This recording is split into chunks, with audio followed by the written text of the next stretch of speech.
Ayun, ang ganda rin dun, oh. Pabundukan. Hindi ko alam kung bacon babasa dun o bakon. Ayun, nakalagay 653 kilometers mula sa kilometer 0 post sa Luneta.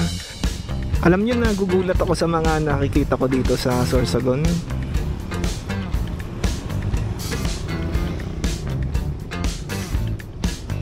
Ang ganda nung yan, ayan, oh. Oo. Yan, dito pala ako nagstay sa Abisa. Ayan.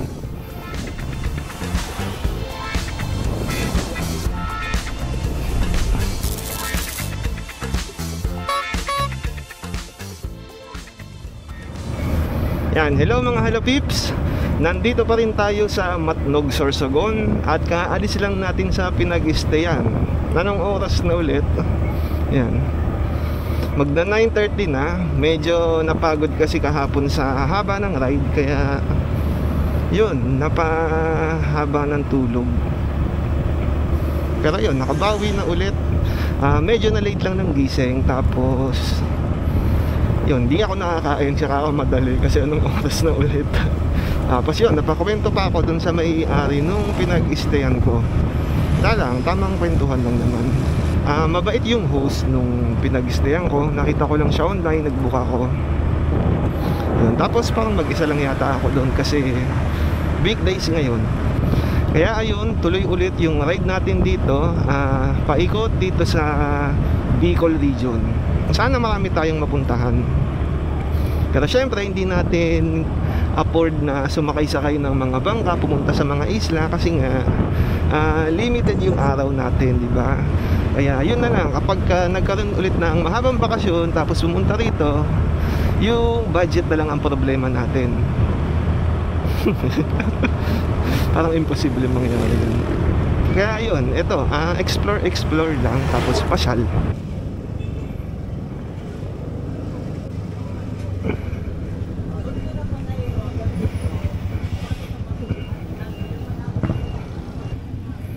So yan mga halopips, nandito na tayo sa may port ng Matnog. Nakalagay, you are now leaving the island of Luzon.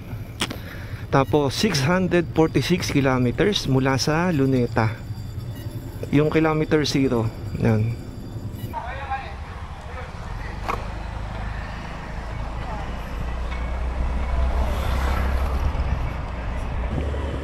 So ayan mga halopips, nakapunta tayo doon sa, at least sa entrance ng Matnog Port.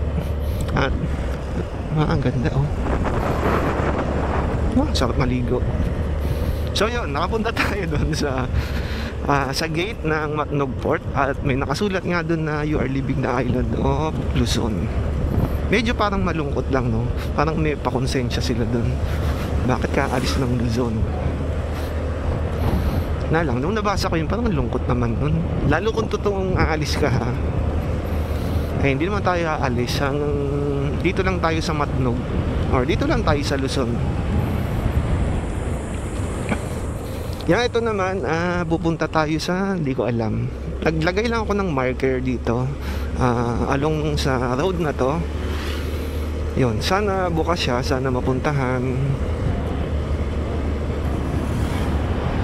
Dagat, oh. Uy, ayun.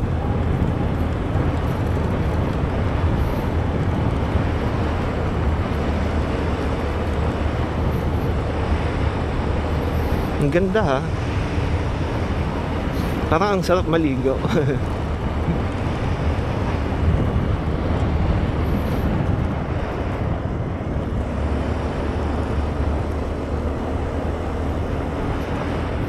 Parang ang baba ng lugar, no? Kasi ang lapit na sa tubig.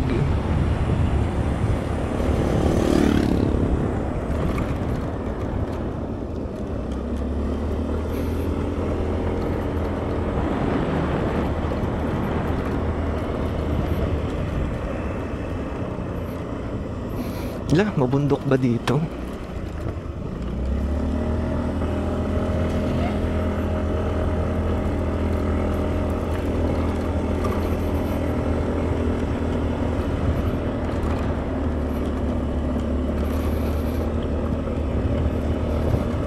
medyo kakaiba na yung nakikita ko ngayon kasi kahapon gabi ako nandito, di ba, kahapon. So yun, napakadilim talaga.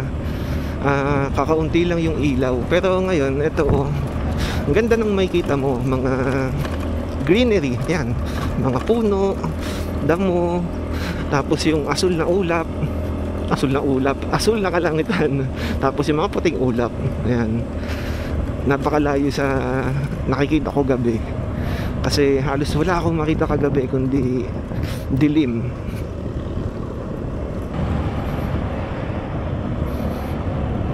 May mga resort din pala dito sa Matnog. Siyempre obvious kasi nasa dagat eh.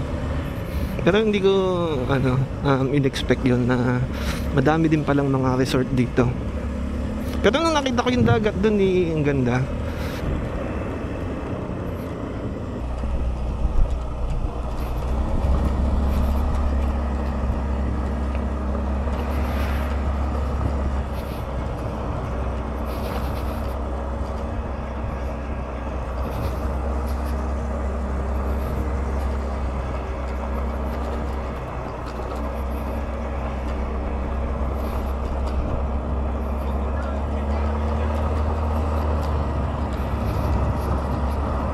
Ganda oh.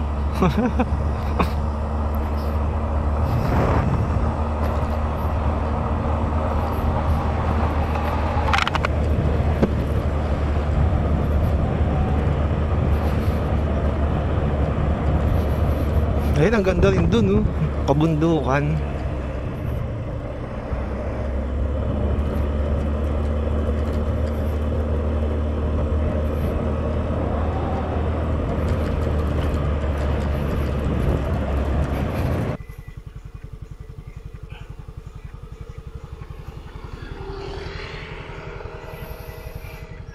Ang ganda.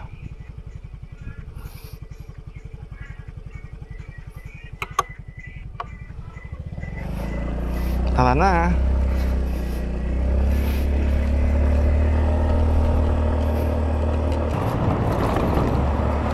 Hanap din pala ako ng makakainan dito. Hindi pa ako nag-aalmusal. Anong oras na? 10:00. Ayan.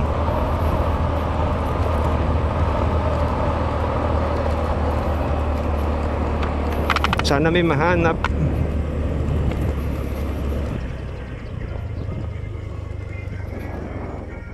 Ito may kainan.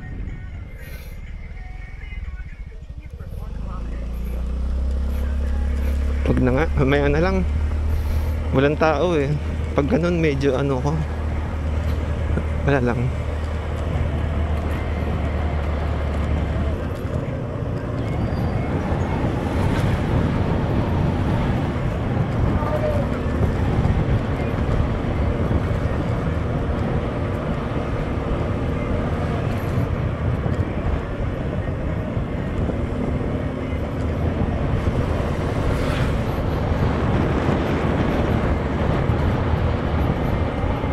Ang ganda.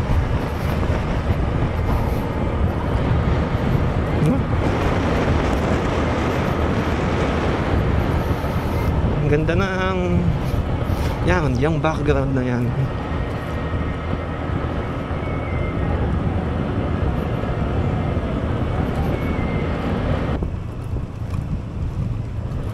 Yan, chill ride lang tayo dito.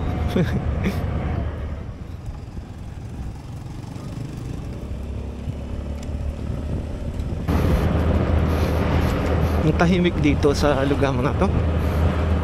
Ang konti ng bahay, talagang mararamdaman mo yung yung sinasabi na probinsya feels. Kasi probinsya siya. Hindi naman siya yung liblib na liblib ha. Along the main road naman to, pero ito yung layo-layo yung bahay. May mga maliliit na mga community kung saan magkakalapit yung bahay, hindi dikit-dikit magkakalapit nga lang, pero kalat-kalat yung mga community na ayun, magugustuhan ng mga introverts dyan.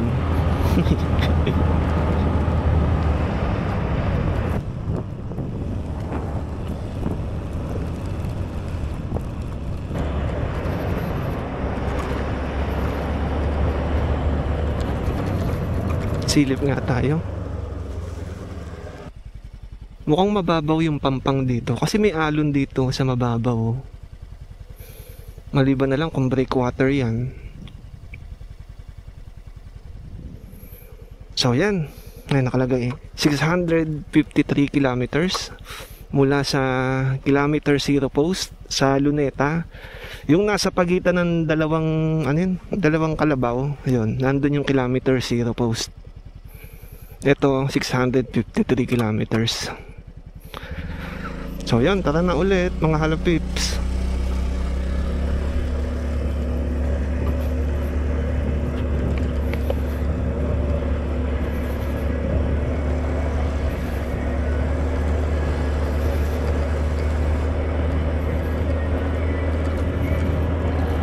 Nako, ito na naman tayo sa ganitong ayun, yung mga prone sa landslide.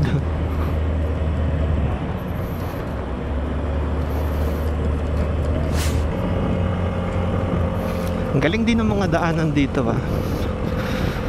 sigsag. Medyo nakakainip kasi di ba kapag puro dire-diretso lang yung daanan. Yan, pag ganito maganda.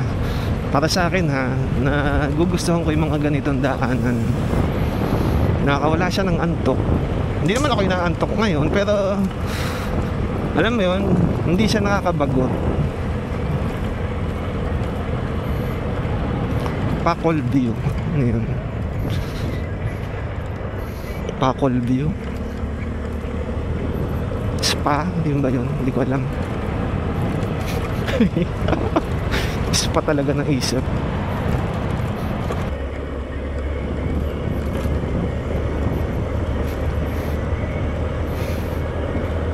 Anong lugar na kaya ito? Wala akong makita eh.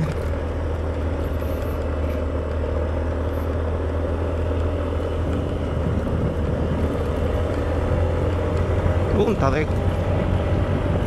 Siyempre, kayang-kaya yan ni Pacquiao.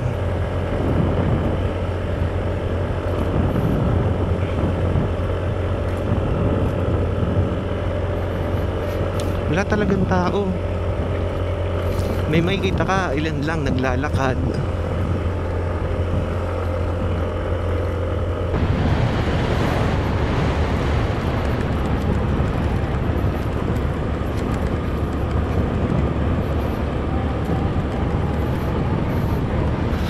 Ang ganda puro mga palm.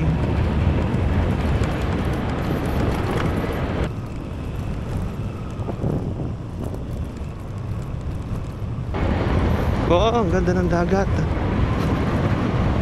Uy, gulat ako sa daan.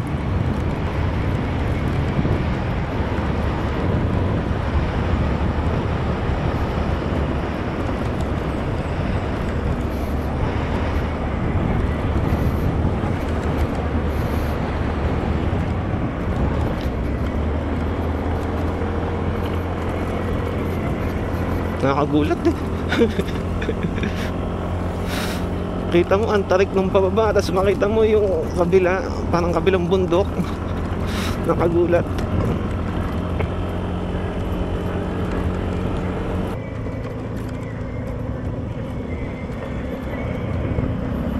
Tarik ko. Woo!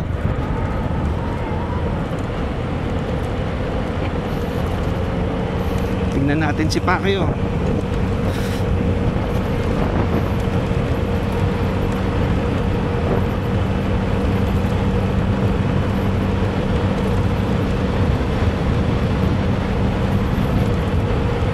Na, hindi na kaya. Malapit na tayo sa parang kurbada. Sayang. Mission failed tayo dun. Bakit pa naman? Wala pa rin kainan.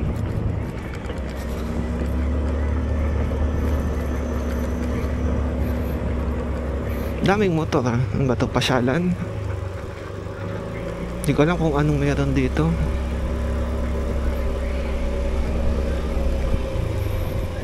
May pasyalan ba dito?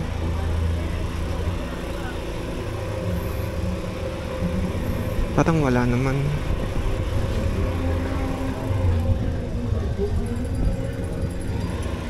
Siguro piyesta. Kasi ang daming mga nagbibideo okay doon eh. Sayang. Sana nakikain na lang ako doon. Namiesta na lang ako. Tigas ng mukha. May kipiesta hindi mo namang kilala.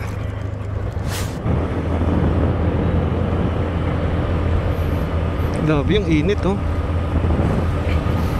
Yung pag lumebel yung mata mo sa palat na kalsada, makikita mo yung distortion ng space. Yung katulad tuwing summer, yung sa sasakyan, yung bubong ng sasakyan, pag tinignan mo, parang nilevel mo yung mata mo sa bubong ng sasakyan, makikita mo yung distortion. Parang may, ewan ko, may umaalon-alon na ano, na effect, ganon.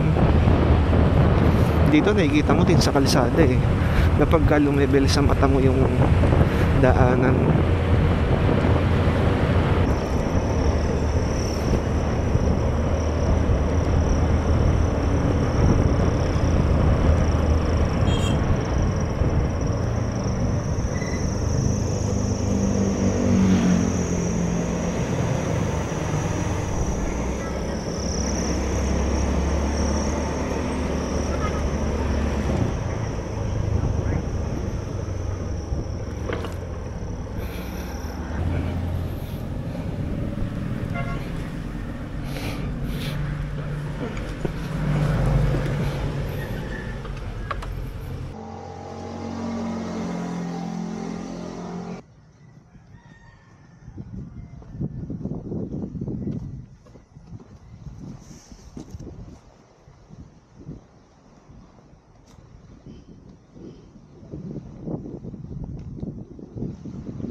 Alas 12 na ng tanghali.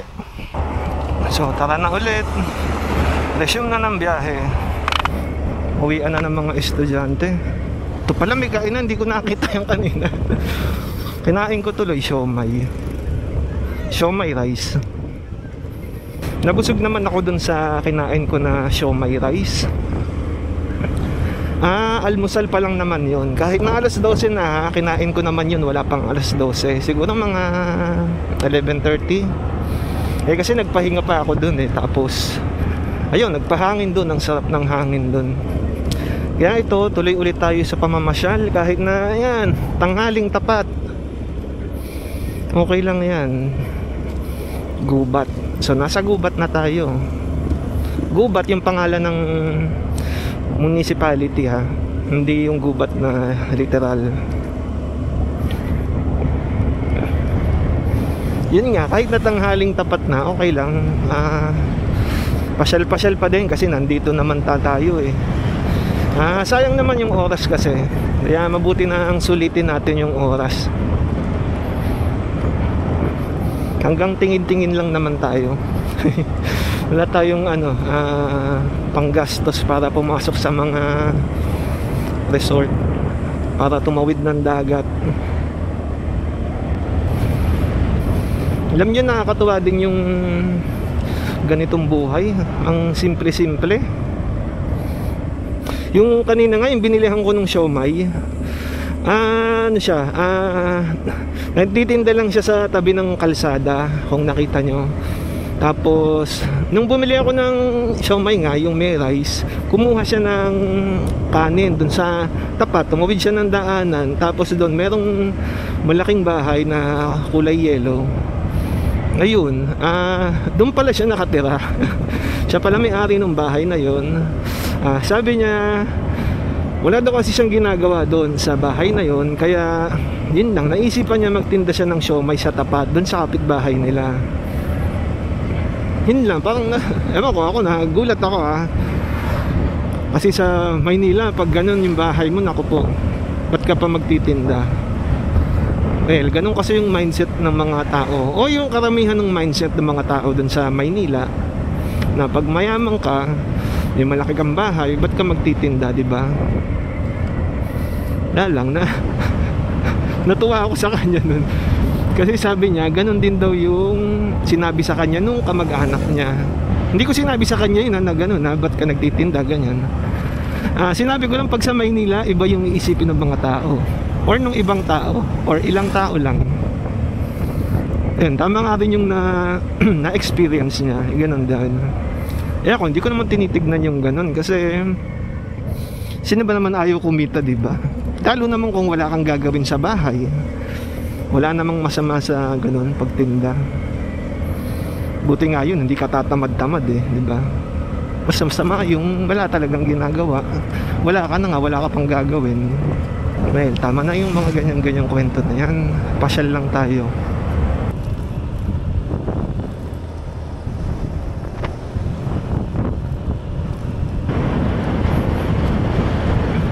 Ang ganda din dito sa Sorsogon.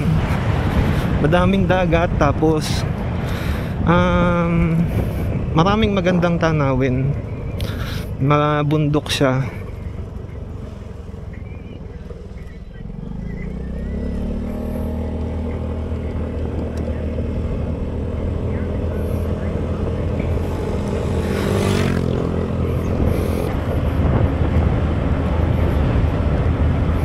Daming sigsag sa lugar nga to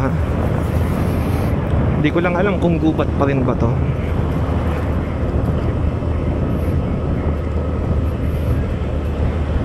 Oh, ang dami.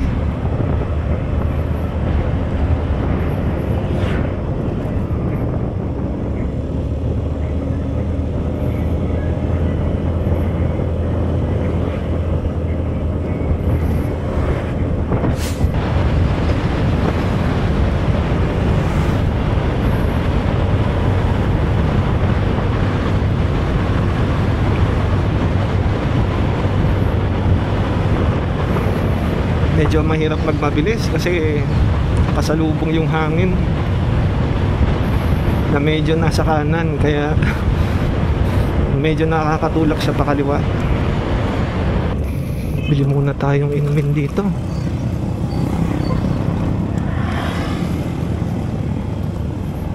Parang dito rin ako nang galing kahapon Ay, yun lang sa arawan, walang lilim. Init na ito. Okay, biyahe na ulit tayo mga halapips. May SM pala dito, hindi ko to nakita kahapon. Siguro kasi hindi ako dito dumaan. Malapit na rin pala dito yung mga pupuntahan natin.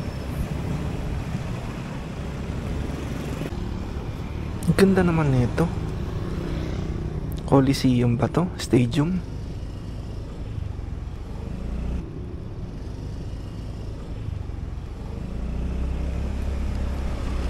Kung titignan mo dito sa labas, parang engrande yung harap niya.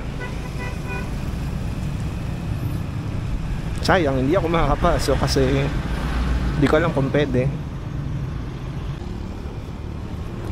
Tara na ulit.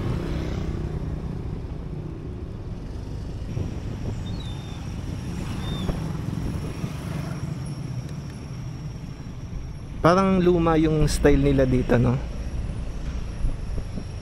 Yung mga may columns, tapos yung mga poste, kung makikita nyo, parang pang yung panahon ng Kastila.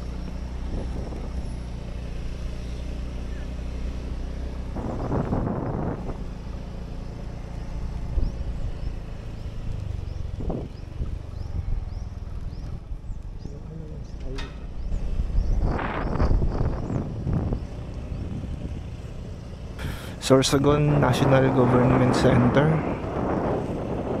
Ang ganda sa lugar na to ha. Nakakatuwa yung style niya. Yun nga yung parang sinauna. Style lang naman. Mukhang bago yung mga building eh.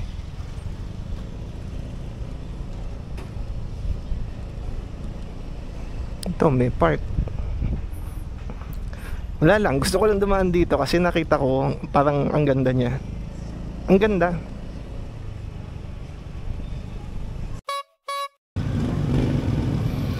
Ang init. Nakakamiss yung mga ganitong ride ko dati. Yung tanghaling tapat.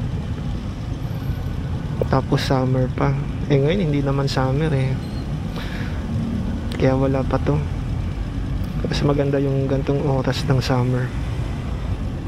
Na lang, napakainit.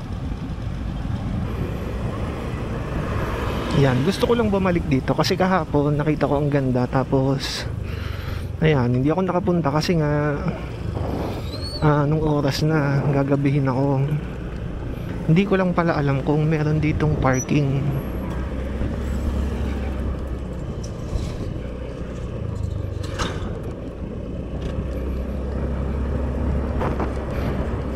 Ayan, tignan natin kung pwede pumunta dun.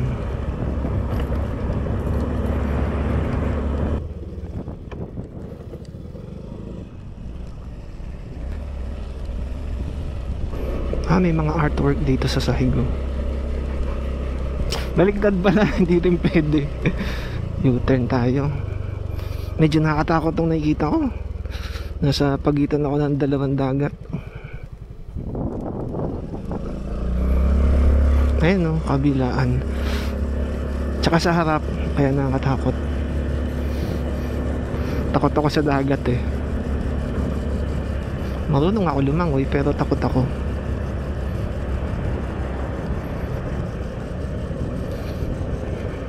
Ano ba tawag dun? Thalassophobia, yan, meron ako nun. Rompiolas, Sorsogon City.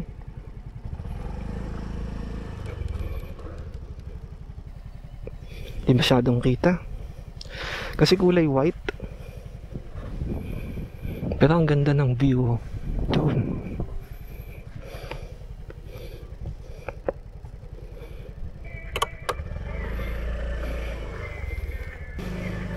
Maganda dito tuwing sunset. Yan, sabi nila ha, maganda dito pag sunset. Yeah, kung nandito kayo maganda sunset, doon kayo pumunta sa oras na yon.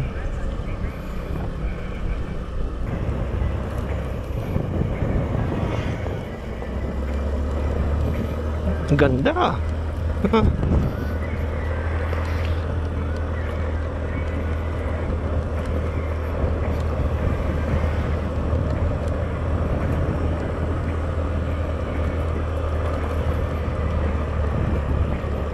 Yun ang ganda, ang ganda. Ang ganda nung yan, ayan oo, lumawak yung view. Ganito yung mga gustong gusto ko. Nakakatuwa.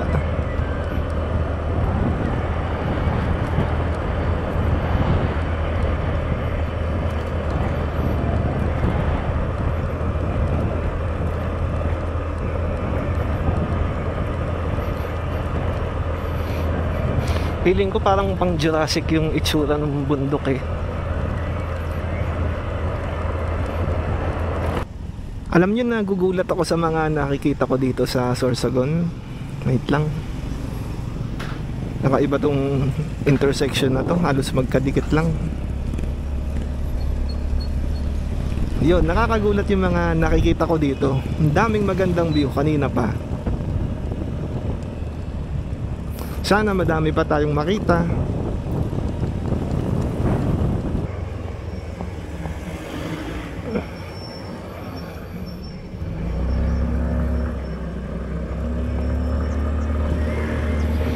Hindi pa masyadong uso dito yung ano tawag doon, traffic light. Yun, puro enforcer pa sa kanila eh. Pero mas okay pa rin kasi yung enforcer kasi mas nakikita nila kung gaano kahaba yung nakapila. Kasi sa Maynila minsan ang haba-haba na nung mga pila, dami na ng sasakyan doon, tapos 15 seconds, mga ganun lang. Kaya minsan nakakainis.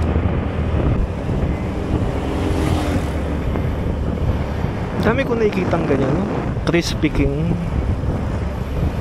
Sayang kanina eh, hindi ko ako nakakain. Bacon Municipal Mall.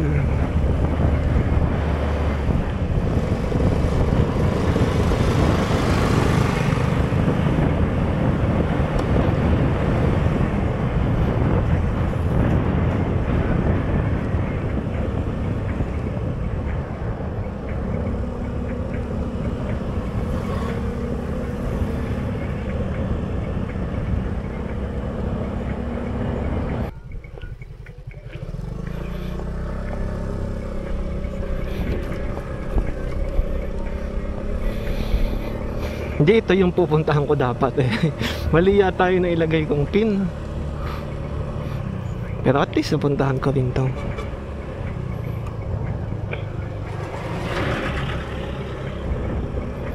Bacon Public Market.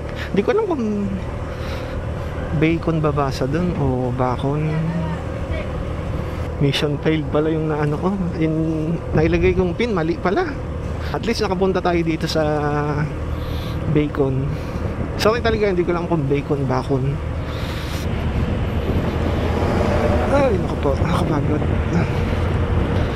Alam nyo, simula kahapon nung nag-ride ako, hanggang ngayon, sakit pa rin ng palad ko. Ito. Nakakapiga nitong throttle. Pero kaya naman, di naman masakit. Alam mo yung masakit lang na ano, yung sarap masahihin. Ganun lang naman siya. Galing ng truck ko. Parang classic.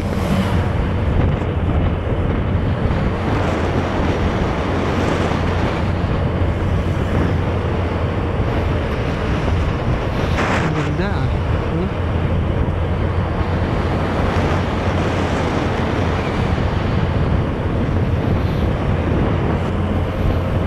Kala ko kumulimlim.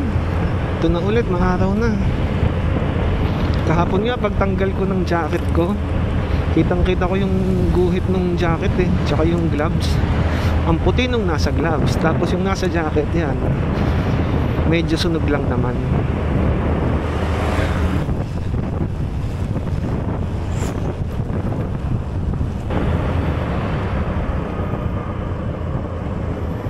Ay, ito yun.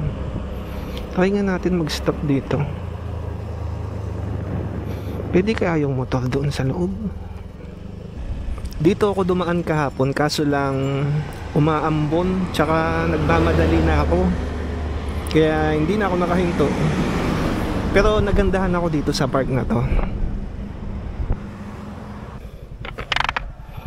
Pwede po yung motor dito?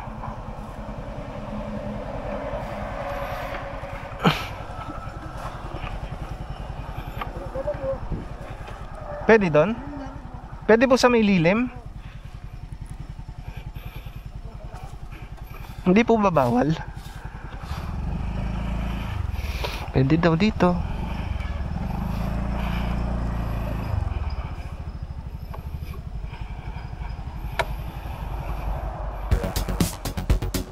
Ayon mga halapips, hanggang dito na lang muna itong ride natin na ito sa Bicol. Itutuloy na lang natin to sa next video. Madaming magagandang views ang madadaanan dito sa probinsya ng Sorsogon na hindi ko inakala na meron pala dito. Sa tuwing madidinig ko ang Sorsogon ay iisa lang palagi ang naiisip ko. Butanding, sa bayan ng Donsol. Pero ngayon, syempre, iba't ibang tanawin na ang maaalala ko tuwing madidinig ko ang probinsya ng Sorsogon. Isa na din dyan itong Pepita Park, ang cute. Maraming salamat sa mga nanood ng video na ito at sana ay naaliw kayo. Kung nagustuhan nyo or naaliw kayo sa video na ito ay sana ay mag-like naman kayo dyan sa pamamagitan ng pagpindot ng like button.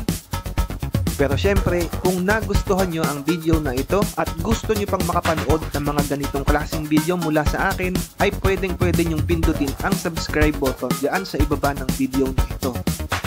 So hanggang sa susunod na ride na lang ulit mga halapips ha. Bye-bye!